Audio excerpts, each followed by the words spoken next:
Nunca pensé que el golpe más duro de mi vida vendría de mi propia familia. Imagínate, apenas una semana después de enterrar a mi esposo, sentada en la mesa donde compartimos tantas comidas, donde reímos, lloramos y soñamos juntos. Mi nuera Sofía me suelta la frase más fría que he escuchado jamás. Ya que tu marido se fue, llora lo que quieras, pero ve empacando tus cosas porque no quiero verte aquí nunca más. Mi hijo Roberto, con quien tantas veces compartí el pan, solo asintió, bajó la mirada y no dijo nada. Sentí como se me partía el alma, como si alguien me hubiera arrancado el corazón en ese mismo instante. Y para rematar, Sofía agregó, con ese tonito venenoso que siempre ha tenido conmigo: esta casa nunca fue tuya, solo estabas aquí por mi suegro. Yo me quedé helada. ¿Cómo podía ser? ¿Cómo podía ser que, después de tantos años dedicados a esta familia, a este hogar, ahora me vieran como una extraña? La casa olía a recuerdos, a café con leche por las mañanas, a pan recién salido del horno de la panadería de don Alberto, a claveles frescos en el Día de Todos los Santos. Alegría en cada cumpleaños, pero esa noche todo olía a traición. No dije una sola palabra, no iba a darles el gusto de verme rogar ni suplicar. Me levanté despacio, sintiendo las piernas débiles, pero con la cabeza en alto. Recogí mi plato, mi taza, mis recuerdos y salí del comedor como si fuera una desconocida en mi propio hogar. La casa que construimos juntos, que pintamos cada año en Treriza, donde celebramos las graduaciones de mis hijos y los cumpleaños de mis nietos, ahora era solo un escenario de mi humillación. Esa noche, encerrada en mi recámara, sentí que el mundo se me venía encima. Miré el retrato de mi esposo Francisco, el hombre que fue mi compañero durante 32 años, y sentí un dolor tan profundo que no hay palabras para describirlo. No era solo la tristeza por su ausencia, sino la puñalada de la traición, el despojo, el saberme expulsada del lugar que forjamos juntos. ¿Y mi hijo? ¿Dónde quedó ese niño que venía a meterse a mi cama cuando tenía miedo de las tormentas? Ahora era un adulto, que por quedar bien con su esposa era capaz de borrarme de su vida, de dejarme sin techo, sin historia, sin dignidad. Sofía y Roberto se quedaron en la mesa hablando de mí como si fuera una carga, como si no valiera nada. No imaginan lo que es escuchar a tu propia familia, decidir tu destino como si fueras una molestia más. ¿Has sentido alguna vez que el piso se te va? ¿Que todo lo que fuiste y diste no sirvió para nada? Eso sentí yo esa noche. Pero si algo aprendí en mi vida, es que las mujeres españolas no nos dejamos vencer tan fácil. Sí, lloré, me desmoroné, pero también empecé a sentir un fuego en el pecho, una fuerza que viene de lo más hondo, de saber que no me voy a dejar pisotear por nadie, ni siquiera por mi propio hijo. Lo que no sabían Sofía y Roberto es que la historia no iba a terminar como ellos planeaban, que la vida,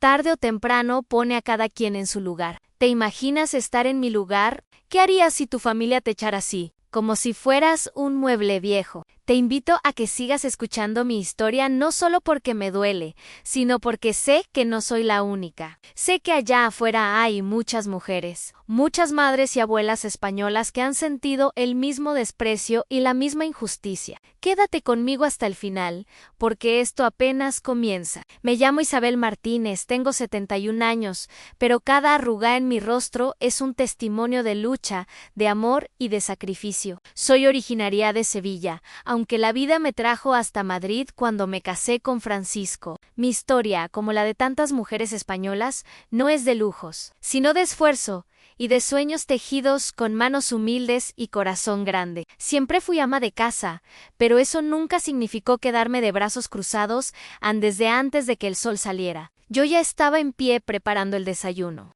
Tostadas con aceite y tomate para mis hijos, café con leche para mi esposo y para mí, y churros comprados en la churrería de la esquina. A veces, cuando los tiempos eran difíciles, vendía flanes en los mercadillos o ayudaba a mi comadre Margarita con la venta de empanadas. Todo para que en casa nunca faltara nada. De joven quise estudiar para ser enfermera, pero el destino tenía otros planes. Mi papá enfermó y tuve que ayudar a mi mamá con mis hermanos. Ahí aprendí lo que significa sacrificarse por los demás, poner a la familia primero, echarle ganas aunque el cuerpo no aguante. Eso me forjó, me dio la fuerza para nunca dejarme vencer. Cuando me casé con Francisco, construimos juntos este hogar con más ganas que dinero. Recuerdo perfectamente los domingos de pintura, cuando llenábamos las paredes de colores y risas, y cuando nacieron mis hijos Roberto y Elena, juro que sentí que mi vida estaba completa. Me dediqué hielos a formar personas de bien, a enseñarles valores, respeto y amor por la familia. Les enseñé a dar los buenos días, a ayudar en la casa, a no dejar a nadie atrás. Francisco era mi compañero, mi amigo, mi todo. Trabajó más de 30 años como mecánico en un taller allá por el barrio de Lavapiés. Young no ganaba mucho, nunca faltó la comida en la mesa. Siempre decía, mientras haya lentejas y pan, nadie se muere de hambre. Yo le respondía que mientras estuviéramos juntos, todo lo demás se podía resolver así, entre carencias y pequeños lujos, como un viaje a la Costa del Sol o un kilo de jamón en domingo. Formamos nuestra familia, pero la vida es dura, y muchas veces me tocó ponerme fuerte, aunque por dentro estuviera hecha pedazos. Como cuando Elena, mi hija menor, tuvo fiebre alta y pasamos noches enteras en la sala de urgencias de la Seguridad Social, rezando porque saliera bien, o cuando Roberto, siendo adolescente, se perdió. Y lo encontramos gracias a los vecinos que nos echaron la mano. Siempre salimos adelante,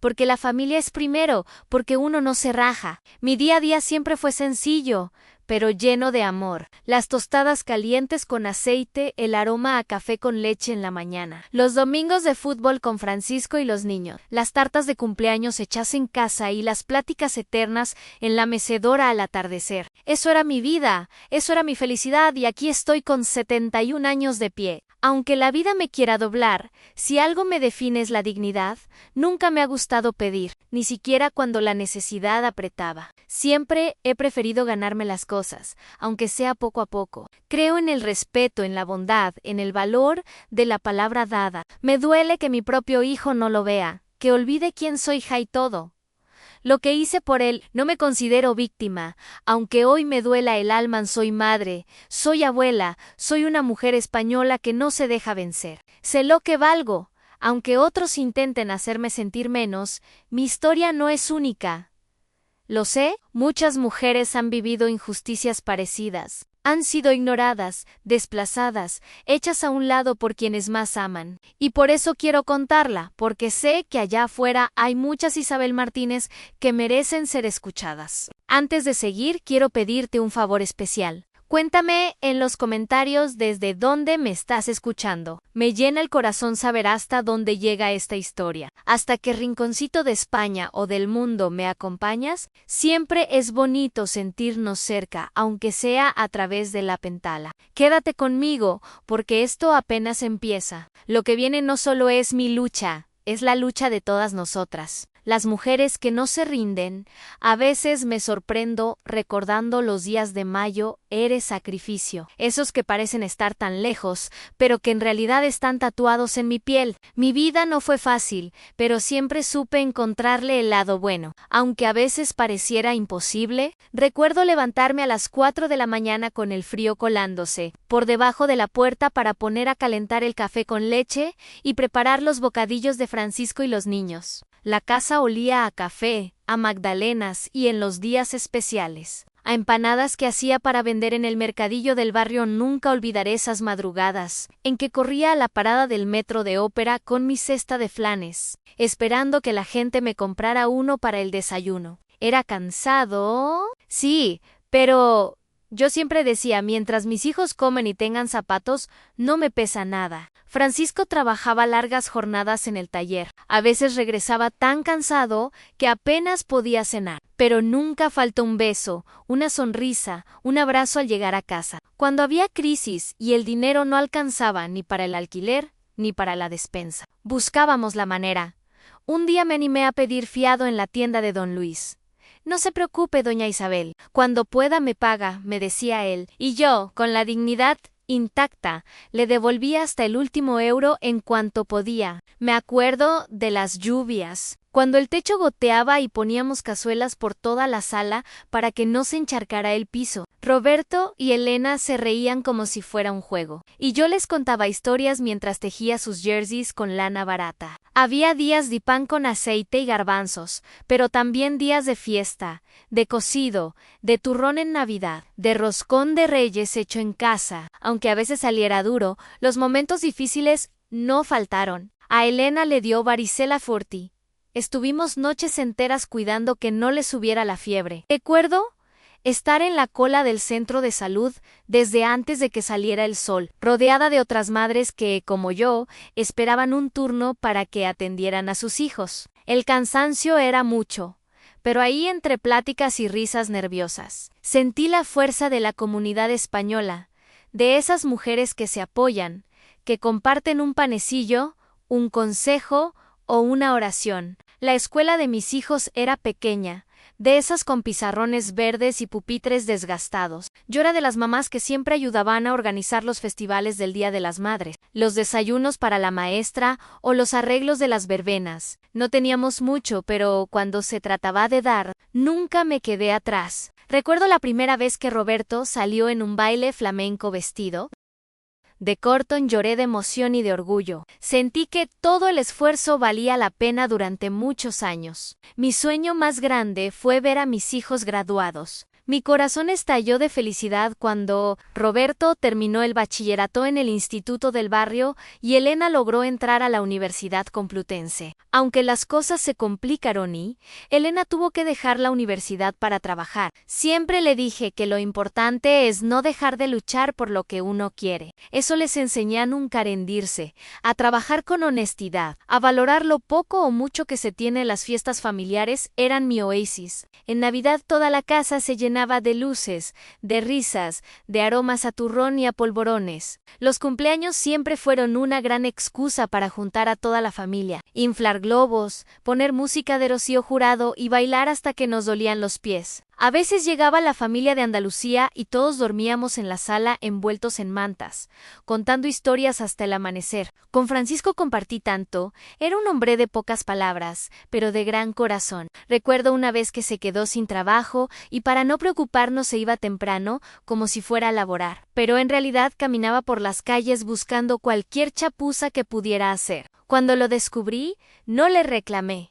Solo lo abracé y le dije que juntos podíamos con todo. Así éramos nosotros, equipo ante cualquier adversidad. Quizá por eso me duele tanto lo que pasó con Roberto y Sofía, porque todo lo que soy y todo lo que hice fue siempre pensando en mi familia, en darles una vida mejor, en que nunca sintieran frío, hambre o soledad. Cuando me sentí débil, siempre pensé en mis padres, en mi madre luchando sola con sus hijos, vendiendo ropa en el rastro. De ella aprendí que la dignidad no se negocia, que la fortaleza viene de dentro y que una mujer española puede con todo, aunque la vida le dé 1000 razones para rendirse. Si cierro los ojos, aún puedo sentir el calor de la sartén, el olor a tortilla de patatas recién hecha, el bullicio de los mercadillos, la emoción de un domingo en el Retiro, el ruido del metro en hora pico, la emoción de una verbena con música, los abrazos apretados en cada año nuevo. Todo eso soy yo, Isabel Martínez,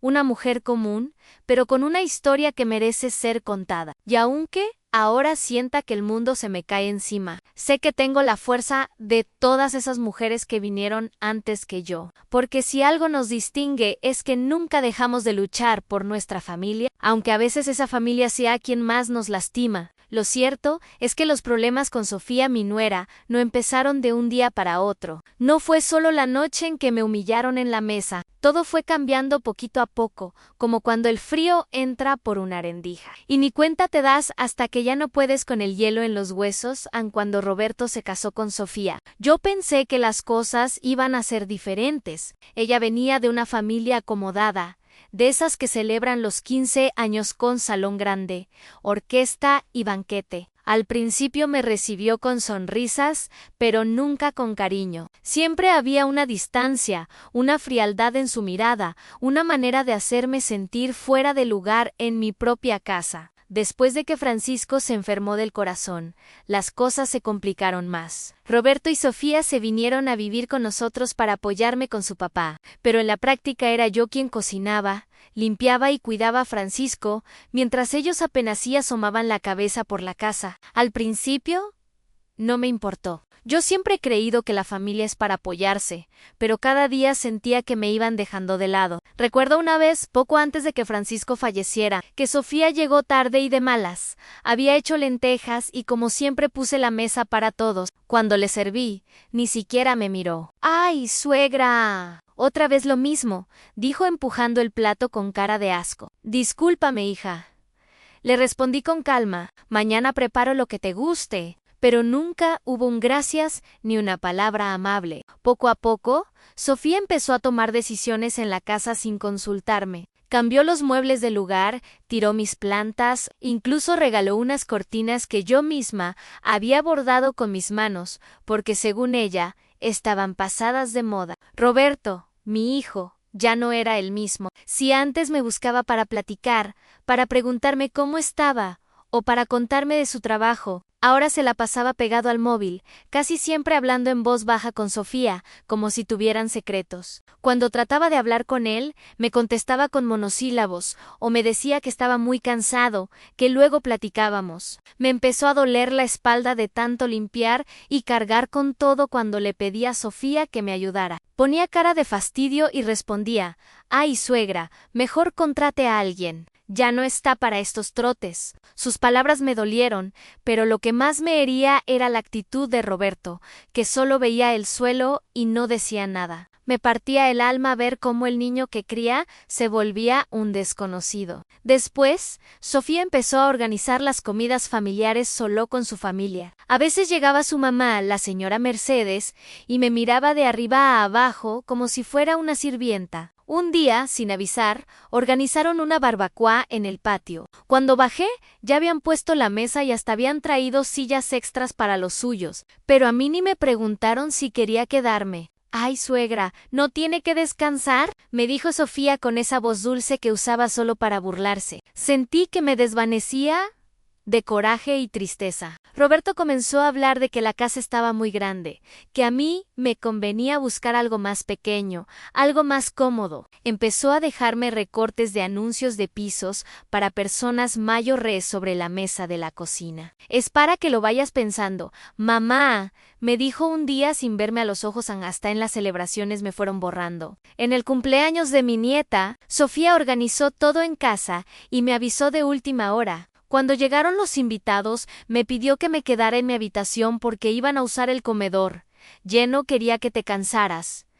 Suegra, lloré en silencio esa tarde, sintiendo que mi propia casa se había vuelto ajena. El golpe final fue cuando escuché a Sofía hablando por teléfono con alguien. «Sí, Ann, ya casi logramos que se decida. Solo es cosa de tiempo para que la casa sea nuestra». Sentí un frío recorrerme la espalda. Era mi casa, mi vida, mis recuerdos, pero para ellos yo solo irón estorbo. Y así, entre comentarios hirientes, miradas de desprecio y silencios incómodos, fui sintiendo cómo me arrancaban pedacito a pedacito del Liager que tanto trabajo me costó construir. Me preguntaba cada noche en mi cama, ¿por qué? ¿En qué momento mi hijo cambió tanto? ¿Por qué Sofía me desprecia si lo único que he hecho es abrirle las puertas y darle lo mejor de mí? Ese dolor y esa incertidumbre empezaron a hacerme dudar hasta de mi propio valor, pero todavía no sabía que lo peor estaba por venir. Después de tantos pequeños desprecios, de tantas miradas esquivas y silencios incómodos, yo ya presentía que algo grave estaba por ocurrir. Era como vivir esperando la tormenta, viendo cómo las nubes se juntan y el aire se pone frío, pero ni con todo lo vivido estaba lista para lo que vendría. Una tarde, cuando apenas iba cayendo el sol y la casa se llenaba de esa luz dorada que me recordaba los días felices con Francisco, escuché desde la cocina las voces de Sofía y Roberto en la sala. Hablaban en voz baja, pero la rabia y la urgencia se notaban en cada palabra. «No entiendo por qué no se va de una vez», decía Sofía. «¿No ves que nos está quitando espacio? Yo ya quiero remodelar la casa, hacer mi propio vestidor, quitar ese mueble feo del comedor». «Ten paciencia», respondió Roberto casi susurrando. Si le decimos de golpe, se va a hacer la víctima y después va a andar hablando mal de nosotros con la familia. Mejor que sea poco a poco, para que no cause tanto problema. Me quedé paralizada con las manos, apretando la taza de café, sintiendo como el coraje me llenaba los ojos de lágrimas. No era suficiente con ignorarme, ahora planeaban cómo deshacerse de mí. Cómo repartirse mi casa y mis cosas. En ese momento sentí que todo lo que había construido, todo el amor y el esfuerzo de años no valía nada para ellos. Esa misma noche, mientras recogía la mesa, vi a Sofía tomando fotos de la sala y la cocina con su móvil. Al principio pensé que solo era para presumir en redes sociales, pero luego escuché que le mandaba las imágenes a una tallicenciada Gabriela. Aquí está el espacio que podemos aprovechar para la habitación principal. El baño de la señora está viejo. Eso hay que tumbarlo, decía Sofía en un audio. No lo podía creer. Estaban planeando todo a mis espaldas. Ni siquiera esperaron a que terminara el luto de Francisco, ni a que yo pudiera reponerme del golpe. Cada vez que me veía sola en la cocina, Sofía me preguntaba con ese tono condescendiente que tanto detestaba: ¿ya pensaste en dónde te vas a ir a vivir, Isabel? No quiero que esto se alargue. Y cuando me atreví a mirar a Roberto, solo bajaba la cabeza. O peor, me daba la espalda una noche mientras doblaba la ropa de Francisco en nuestra habitación. Escuché a Sofía hablar con alguien por teléfono sin saber que yo estaba en el pasillo. Sí. Ya casi está listo todo. En cuanto se vaya, mandamos al tasador y la ponemos en venta. Roberto dice que su mamá no tiene a dónde ir, pero ni modo. Cada quien tiene que ver por su familia. Esas palabras me cayeron como agua helada. ¿Cómo podía mi propio hijo, ese niño al que arrullé y cuidé con tanto amor, estar dispuesto a sacarme de mi casa como si fuera una carga, como si nunca hubiera significado nada? Al día siguiente vinieron la mamá de Sofía y su hermana a la casa. Llegaron con papeles, carpetas y hasta una cinta métrica. Yo, sintiéndome invisible, las vi recorrer cada rincón, tomando notas y murmurando entre ellas: aquí puede ir el estudio para tus hijos, Sofía, y aquí hasta puedes hacer una terraza. ¿Viste el espacio? Sí, mamá. Sí, mamá.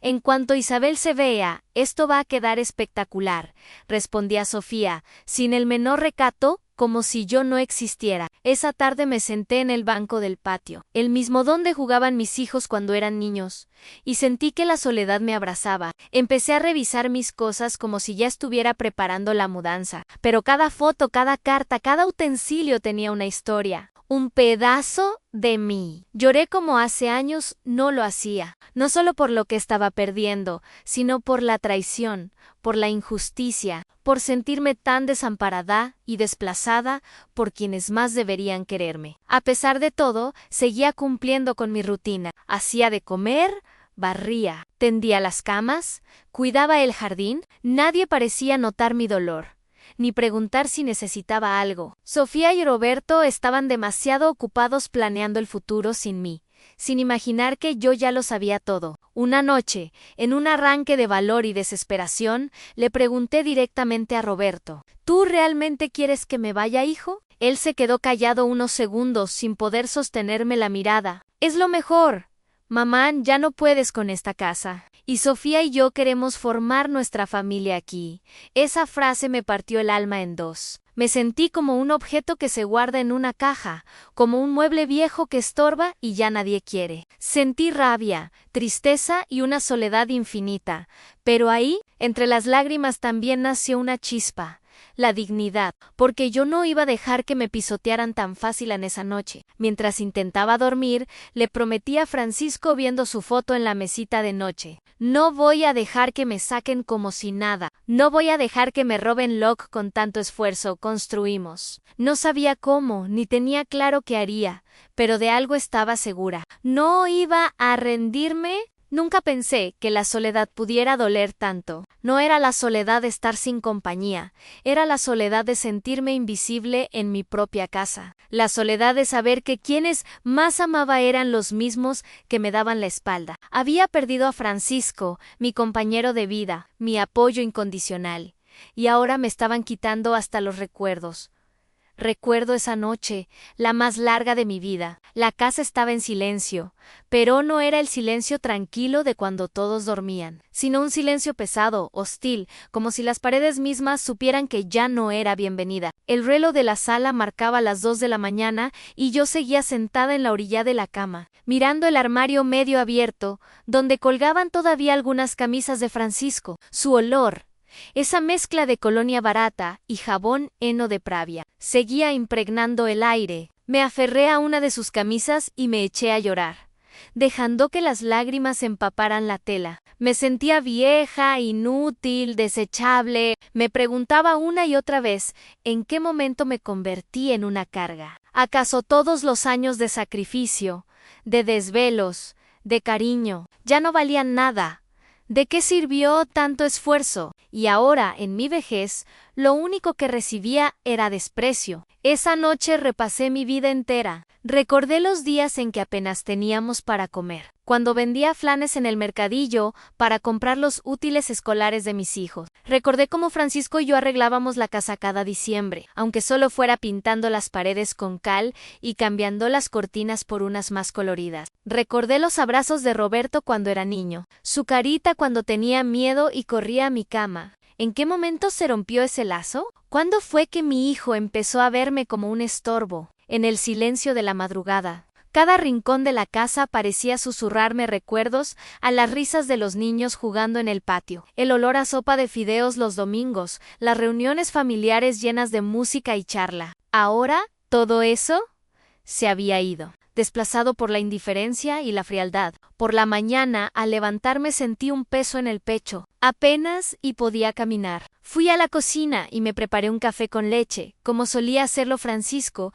pero esta vez el aroma no me reconfortó, solo me recordó que estaba sola. Me senté frente a la ventana y vi pasar a los vecinos, cada uno en su mundo, sin imaginar el dolor que traía yo por dentro. Durante días anduve como en trance, ordenaba mis cosas, repasaba los papeles que Francisco había dejado, pero todo lo hacía en automático, sin ganas. Las noches se me hacían eternas, y en el día Sofía y Roberto iban y venían hablando de la casa, de mudanzas, de sus planes, como si yo ya no contara a una tarde. Mientras sacaba las macetas al sol, escuché a mi nieta preguntarle a Sofía, ¿por qué la abuela está triste? Sofía solo contestó, ya está Mayo R. Mi amor, se va a ir a una residencia para señoras. Sentí que el alma se me hacía pedazos. Eso era yo para ellos, solo una señora Mayo heredela que hay que deshacerse. Ese día, al caer la noche, me metí al baño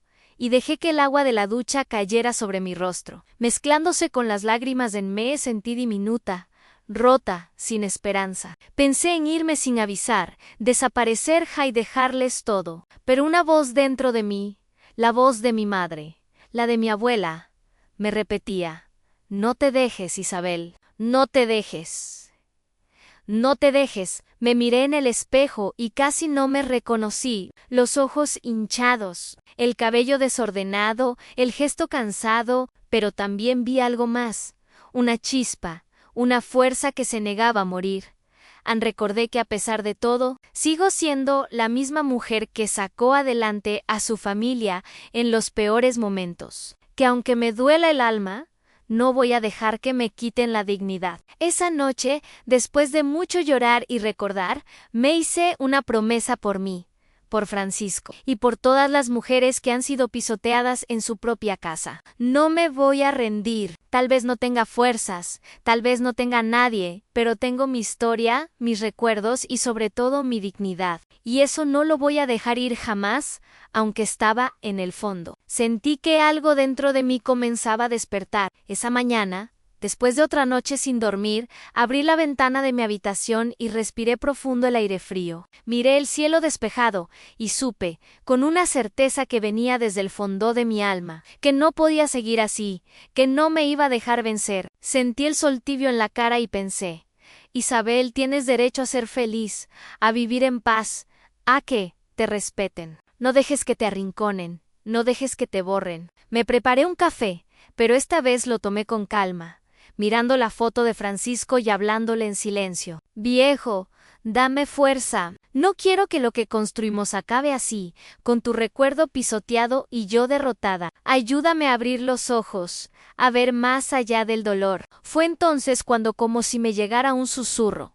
Recordé las veces en que Francisco me decía, Isabel, tú eres más lista de lo que crees. Nada de lo que tenemos fue regalado. Si algún día te falta todo, acuérdate de que sabes empezar desde cero. Fui al armario y saqué la cajita donde guardo los papeles importantes, las escrituras, los recibos, las libretas del banco. Revisé cada documento, repasando con cuidado lo que Francisco siempre me pedía. Nunca firmes nada sin leer, Isabel. Nunca te quedé sin entender tus cuentas. Por primera vez en mucho tiempo sentí que tenía una tarea, una misión. Me puse a investigar, saqué una libreta y comencé a anotar cada gasto, cada pendiente, cada recuerdo de las charlas que tuve con Francisco sobre el dinero, la casa, los ahorros. Entre los papeles encontré una carpeta azul que decía confidencial con papeles del banco y hasta un pequeño testamento. Ese día no lloré, me bañé,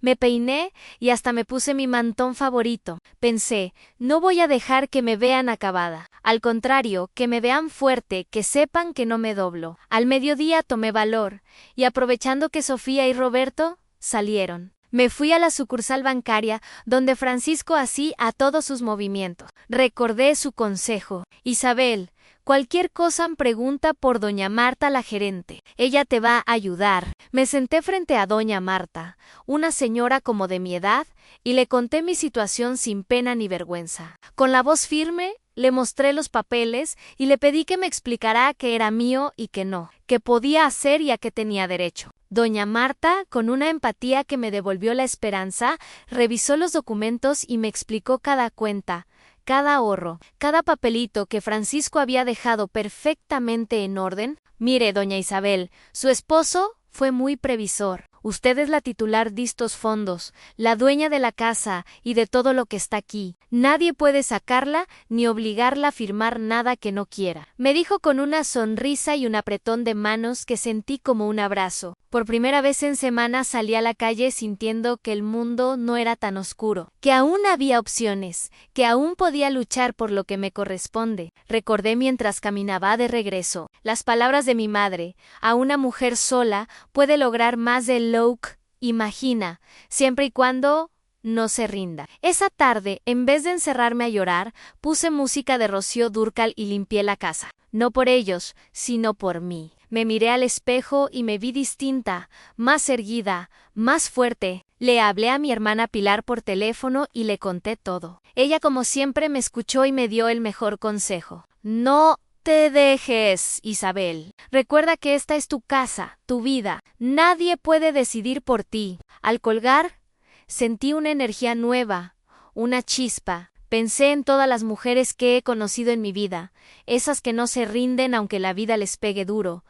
Pensé en las abuelas del barrio, en mis comadres del mercadillo, en mi madre, en mí misma. Decidí en ese momento que no iba a esperar a que me corrieran. Si algo iba a cambiar sería porque yo lo decidí, no por imposición. Esa noche, mientras cenaba sola, me permití sonreír. Sí, me dolía el alma, pero también sentía orgullo de estar de pie, de no rendirme, de haber encontrado en medio de la tristeza una fuerza que no sabía que tenía. La dignidad no se pierde mientras uno la defienda, y yo estaba lista para defenderla por mí, por Francisco, por todas nosotras. Desde ese día que regresé del banco, supe que el miedo ya no tenía lugar en mi corazón. No voy a mentir, seguía temblando cada vez que pensaba en la reacción de Roberto y Sofía, pero el temor se mezclaba ahora con una determinación nueva, con ese coraje que solo da el saberse respaldada por la verdad y por años de trabajo honrado. Lo primero que hice fue ordenar cada documento que tenía: escrituras, estados de cuenta, recibos, hasta los papeles del seguro de vida que Francisco dejó con tanto esmero. Fui a sacar copias, las guardé en diferentes sobres y los escondí en lugares estratégicos de la casa y en la casa de mi hermana Pilaran, por si acaso. Sabía que no podía confiar en la buena voluntad de mi hijo y su esposa. Ellos estaban decididos a echarme, convencidos de que no tenía a dónde ir ni recursos para defenderme. No sospechaban que Francisco, tan callado y prudente, había pensado en todo y me había dejado protegida. Esa noche, mientras cenaban Sofía y Roberto,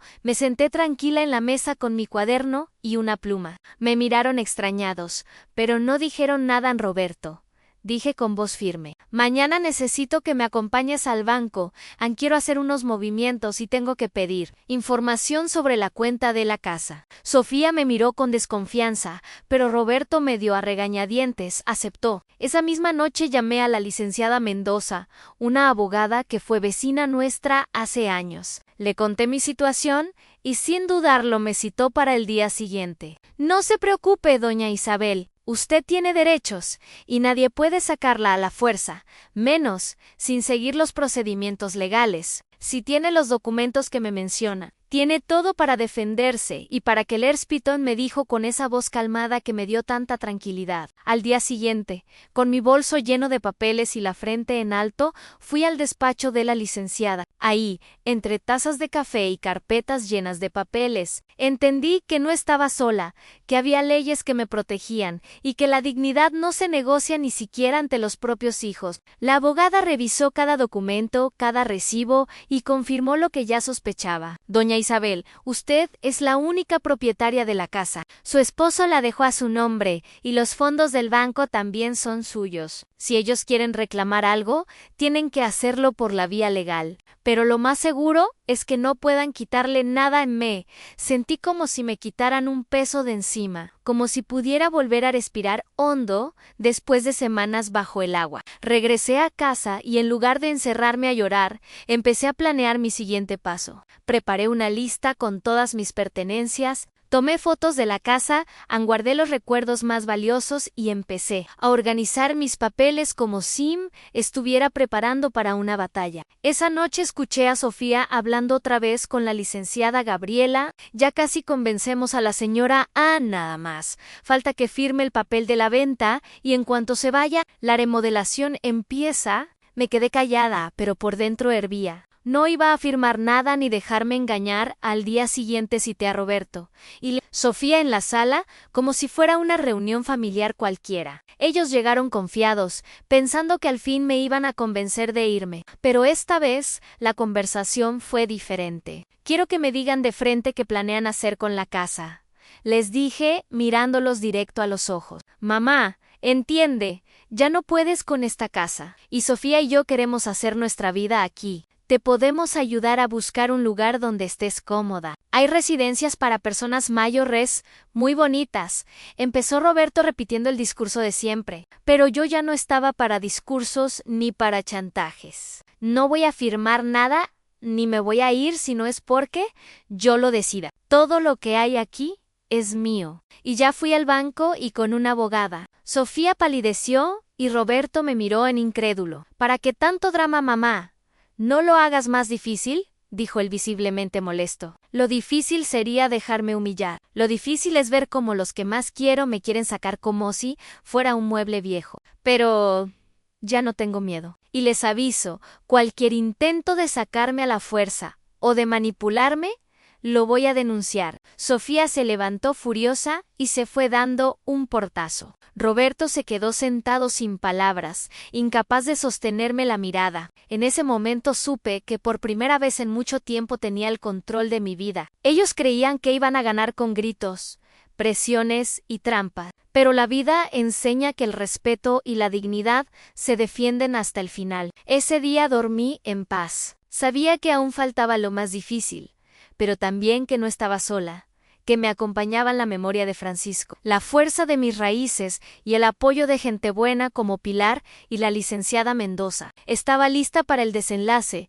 lista para demostrar que una madre española no se rinde jamás. El día que todo salió a la luz, la casa amaneció diferente, sentía el aire más ligero, como Si se hubiera barrido la mala energía de semanas enteras de angustia en Sofía y Roberto, ya no se atrevían a mirarme de frente. Se notaba que el miedo y la inseguridad empezaban a hacerles mella en su plan. Llegó la mañana en que, tal como me lo sugirió la licenciada Mendoza, les pedí que nos sentáramos los tres en la sala junto a la mesa grande donde tantas veces celebramos cumpleaños, navidades y hasta peleas de risas y carcajadas. Pero esa vez el ambiente era otro. Yo ya no era la abuelita frágil y llorona. Estaba ahí la mujer que la vida había forjado con sacrificios, trabajo y dignidad. Hoy quiero dejar las cosas claras, dije respirando profundo y mirando de frente a mi hijo y su esposa. Quiero que escuchen bien, porque no lo voy a repetir. Esta casa es mía. Los papeles están aquí. La ley me protege, y tengo una abogada que va a estar pendiente de todo lo que suceda. Roberto abrió la boca, pero no le dio oportunidad de hablar. Saqué la carpeta donde llevaba todos los documentos, la escritura de la casa, los estados de cuenta del banco, la carta del notario que Francisco había dejado preparada años atrás, los coloqué uno por uno sobre la mesa. ¿Ven esto? ¿Ven esto? Les dije, señalando las escrituras. Todo está a mi nombre. Nadie puede obligarme a irme, y mucho menos a firmar nada que no quiera. Si quieren seguir con su vida, adelante. Pero aquí no se mueve ni un ladrillo, si yo no lo autorizo. Sofía se puso roja furiosa. Eso no es justo, Isabel. Roberto es tu hijo. Nos corresponde la casa por derecho. No, Sofía, lo que corresponde es respeto. Y si algún día decido repartir lo mío, será porque quiero, no porque me presionen ni me chantajeen. Ustedes han pasado por encima de mi dolor, de mi duelo y hasta de mi dignidad. Roberto, por fin habló, pero su voz ya no era la del hijo seguro, sino la de alguien derrotado. Mamá, no queremos pelear. Solo querían quedarse con lo que no les pertenece. Le interrumpí. Yo les abrí las puertas, les di todo lo que pude, y ustedes me pagaron con traición y desprecio. No lo voy a permitir más. Saqué mi móvil y marqué en altavoz el número de la licenciada Mendoza, quien contestó casi al primer tono. Licenciada, le confirmo que tengo aquí a mi hijo y a mi nuera. Quiero que les explique, por favor, las consecuencias legales de seguir presionándome o intentar sacarme de mi propia casa. La voz de la abogada fue firme, clara como la de una madre que pone límites a buenas tardes. Les informo que cualquier intento de despojar a doña Isabel será considerado violencia patrimonial y familiar y está penado por la ley. Además, ya se ingresó una constancia preventiva ante notario. Si intentan vender, remodelar o apropiarse de la propiedad, responderán ante las autoridades. El silencio fue total. Sofía empezó a llorar, pero ya no me conmovió. Roberto me miró con una mezcla de vergüenza y tristeza. Mamá, ¿así va a ser? Así va a ser, hijo. No porque deje de amarte, sino porque primero me tengo que amar yo. Francisco me enseñó a no dejarme humillar. Yo y, por él, y por mí me voy a respetar. Me paré de la mesa y les dejé claro que si querían quedarse, tenían que seguir mis reglas y respetarme. Si no, la puerta estaba abierta para que buscaran su propio camino. En los días siguientes, la casa se sintió distinta. Sofía ya no se atrevía a hablarme con groserías. Roberto, poco a poco se fue alejando, tal vez por vergüenza o por no saber cómo reparar el daño. No voy a negar que dolió verlos partir, pero en el fondo sentí una paz y una libertad que hacía años no experimentaba. Hablé con Pilar, mi hermana, y juntas celebramos con un café y magdalenas. Lo lograste, Isabel. No solo te defendiste, le diste voz a todas las que alguna vez han sentido que las pueden pisotear. No fue fácil, le respondí, pero si yo pude, otras también pueden. Poco a poco fui recuperando mi espacio, mi tranquilidad y hasta mis ganas de vivir. Volví a abrir las ventanas, a plantar flores en el jardín, a disfrutar la casa que tanto me costó. Ya no con miedo, sino con orgullo, con la frente en alto. El desenlace no fue de telenovela, pero fue justo. Demostré que una mujer española, aunque la vida la quiera doblar, siempre tiene la última palabra cuando se trata de dignidad y respeto. Ahora que ha pasado el tiempo y las aguas se han calmado, a veces me siento en el patio con mi café con leche y unas galletas y repaso todo lo que viví. Veo mi casa llena de luz, de plantas nuevas y fotos de Francisco sonriéndome desde el mueble y me siento tranquila. Me duele. Me duele, sí, recordar cómo mi propio hijo y su esposa me lastimaron, pero también sé que si no hubiera defendido mi dignidad, hoy sería solo una sombra de lo que fui. Aprendí que en la vida, sobre todo, para nosotras, las mujeres españolas, nunca es tarde para alzar la voz, para poner límites y para recordar que valemos mucho, aunque otros intenten hacernos sentir menos, que el amor de madre no es sinónimo de sacrificio infinito ni de soportar humillaciones, que ser buena no es ser débil. Hoy entiendo que la verdadera fortaleza viene de reconocer nuestro valor y no permitir que nadie, ni siquiera la sangre, pase por encima de nuestra dignidad. A veces la vida nos empuja a situaciones que jamás